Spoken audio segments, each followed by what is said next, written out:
Hey, hi, Vitanki. Name is Hoša, and I'm here to react to anime and things. So, My Hero Academia, episode 9. In the last episode, we found out that the two recommended students from Izuku's class are Yaoyorozu Momo, who's pretty sharp. I'm not exactly sure what her quirk is, but he is intelligent, I'll give you that. And the second one is Todoroki Shouta, who has half of his body melting things and half of his body freezing things, which I think is pretty cool, but I don't know what's the deal with half of his body being covered in ice in the previous episode. We see him without his ice sheet in the opening, so what's the deal with that? Recovery Girl and a few other people apparently know about All Might's situation regarding his health, and a few people apparently are in the know concerning One for All being given to Izuku, which I think is a liability. What do I know? Also, Izuku, the mad lad, has decided to tell Katsuki about his quirk not being a naturally occurring one, but a gifted one. Now, he did not tell him that the quirk came from All Might, but I think given some time and the level of Izuku's fanboyishness, Katsuki's bound to figure it out eventually. But that's just my theory. So yeah, that's pretty much it. Let's move on to episode 9. So like the video, subscribe to the channel for more reactions, comment anything that's not a spoiler down below, and for full reactions and early access to them, go to patreon.com/hoshareacts. Find some fun stuff. On to the episode.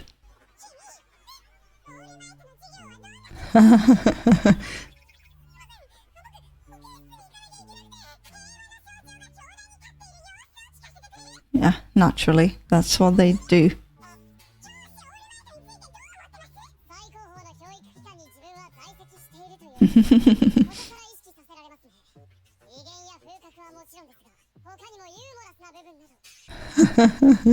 They look so exasperated by him.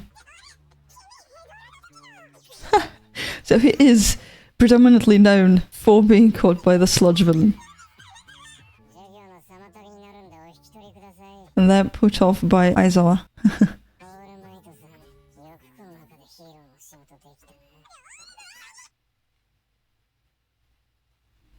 Wow.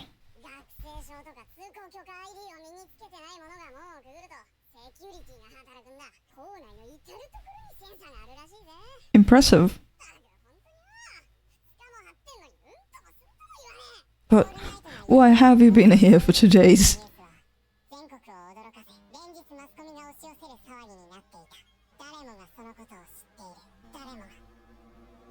Yeah, just do your best, Iida.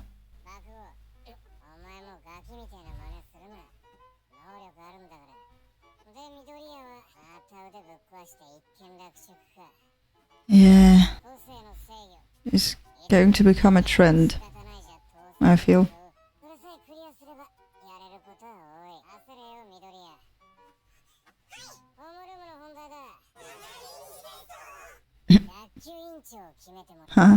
They're all very competitive, so naturally.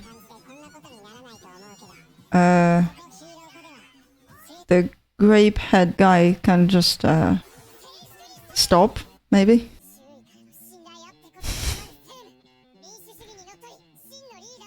Oh, yeah. Shota is without his ice sheet on.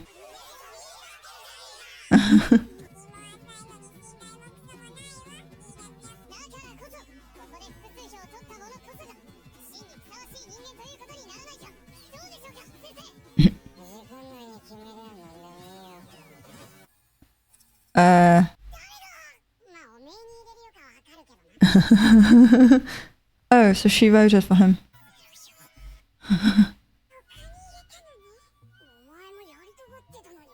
Huh?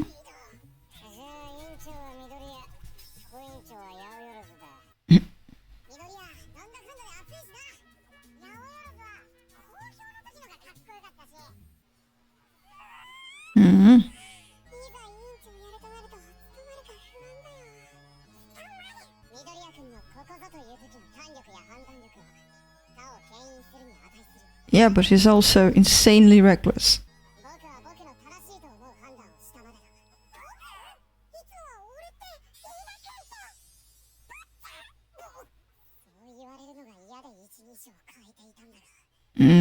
That's him trying to change it. That's him flying under the radar. Huh?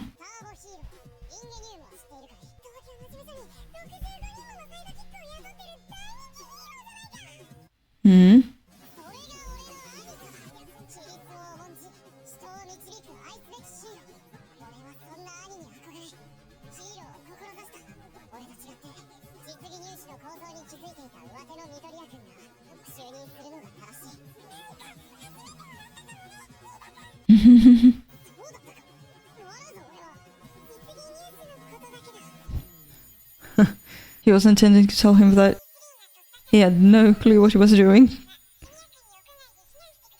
Wait, is that another lockdown? Or is that the one that we saw at the beginning of the episode?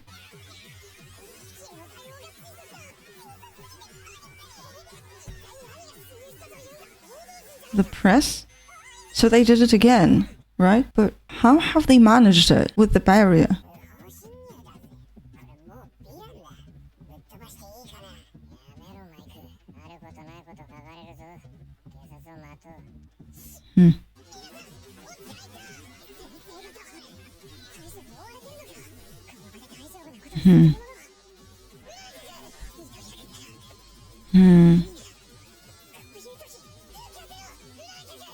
Oh.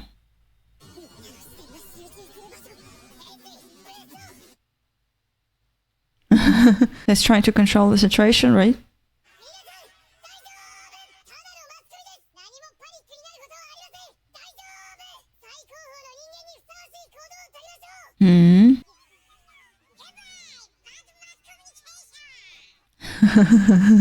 Mike's not a fan, which is ironic considering his quirk.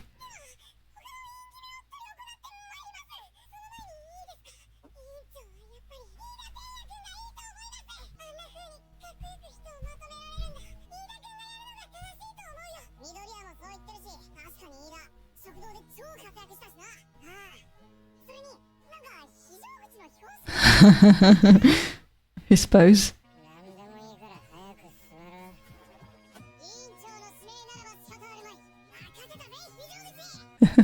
I think no one has anything against Momo.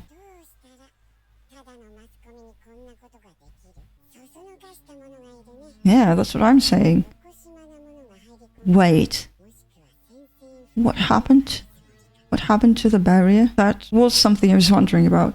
Because the barrier was up and the press was like right in front of it but couldn't go through it in any way. But now the gates are broken.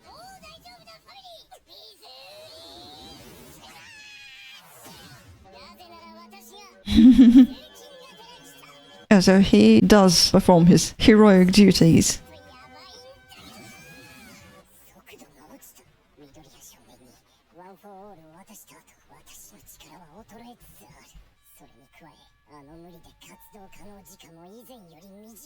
So it's gradually diminishing. That was something I was, I think, questioning in the first few episodes. When he gave Izuku the one for all, why was All Might still able to utilize the quirk?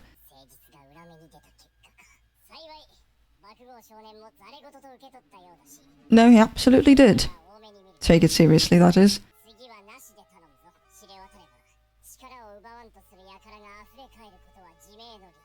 Steal the power or use him as like a hostage to get to All Might. And he's in a pretty vulnerable situation at that, not being able to use his quirk pretty much at all. It's like a one-time deal for him, after which he's bedridden.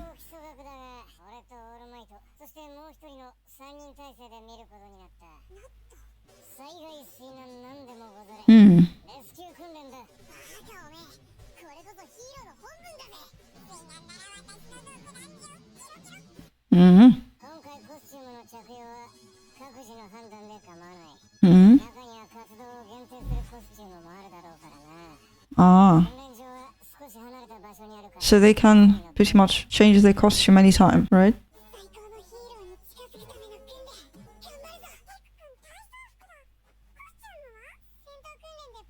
It got pretty much obliterated.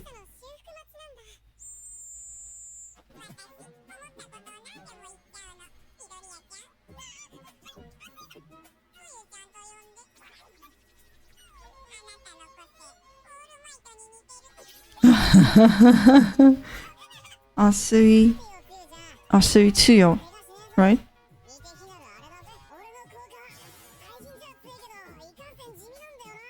Yeah, it's defensive, not offensive. And they all are under the impression that the offensive type of quirk is the best kind.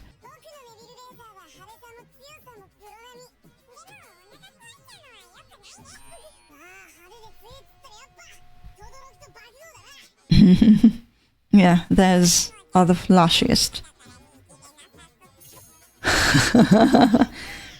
Yeah, that's par for the course.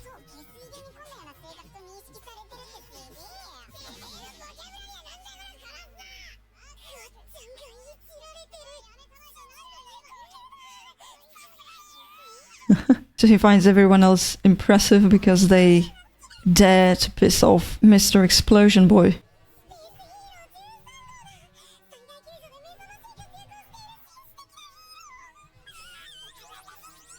$13.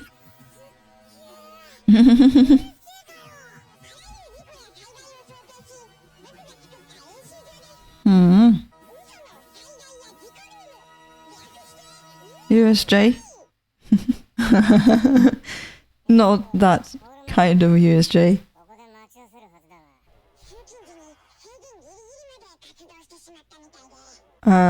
So he ran out of time. Yeah, his planning was never the greatest.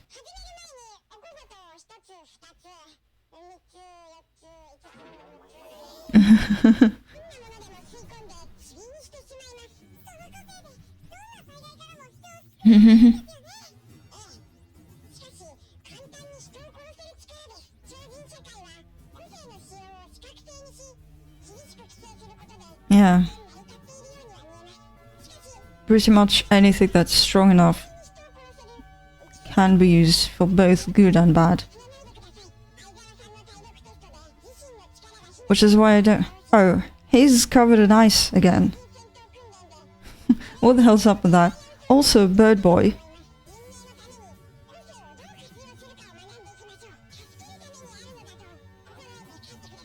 With this coin flip type of like enhancement, I still don't really understand why they are divided so thoroughly, so completely into heroes and villains. What's going on? Not something they planned to do, I think. Oh! It's the guy from the bar. The villain, I think. We were told that villains were finding out about All Might. And this guy was shown at the same time, so I'm gathering he's a villain. So this is a villain attack, right? But how are there so many of them? And why?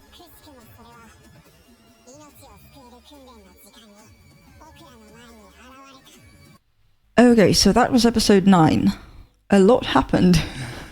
I was wondering how the media got into the UA, because it was extremely suspicious that they did. The barrier was there. The first time someone tried to trespass, the media person, but then it like, I don't know, disintegrated or something. It was literally in pieces, in tiny pieces as well. So, So someone did that. I wonder why and what for. What was the reasoning? Harassing the school, maybe, but isn't it a bit too drastic a measure? I get the paparazzi type stuff. Yeah, they do crazy things all the time. That's why they're not the most liked demographic out there. But the barrier was there, and whoever destroyed it wanted the media to get in. Was it someone from the media? Or was someone...